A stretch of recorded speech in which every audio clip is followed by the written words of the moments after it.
വേറെ ഒരുത്തന്റെ value system മാറ്റുക എന്നുള്ളത് ഇമ്പോസിബിൾ. ദൈവം വിചാരിച്ച പോലും നടക്കത്തില്ല.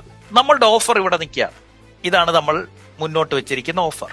നമ്മുടെ ഓഫറിനെ ഒരു പ്രീമിയം ബയർ കാണുന്ന കാഴ്ചയും ഒരു ബഡ്ജറ്റ് ബയർ കാണുന്ന കാഴ്ചയും രണ്ടാണ്. It's completely opposite. ഇവരെ പറഞ്ഞ് നിങ്ങളുടെ ഓഫർ മനസ്സിലാക്കാൻ ശ്രമിക്കുക എന്ന് പറഞ്ഞു കഴിഞ്ഞാൽ അവരുടെ വാല്യൂ സിസ്റ്റത്തെ തിരുത്താൻ നിങ്ങൾ ശ്രമിക്കുന്നു. നടക്കില്ല. സോ അവർ job is not to convert their value system. കണ്ടവന്മാരുടെ എല്ലാം വാല്യൂ സിസ്റ്റം തിരുത്തുക എന്നുള്ളതല്ല നമ്മുടെ പണി. നമ്മുടെ പണി എന്താണ്? To find those buyers who match your value system. നമ്മുടെ വാല്യൂ സിസ്റ്റമായിട്ട് അലൈൻഡ് ആകുന്ന ആളുകളെ കണ്ടെത്തുക എന്നുള്ളതാണ് നമ്മുടെ ജോലി. നമ്മുടെ ഓഫർ വെച്ചിട്ട് അവന്റെ വാല്യൂ സിസ്റ്റം തിരുത്താൻ പറ്റുമെന്ന് വിചാരിക്കുന്ന അത്രയും മണ്ടത്തരം വേറെ ഉണ്ടോ? Your job is not to convert everyone's value system.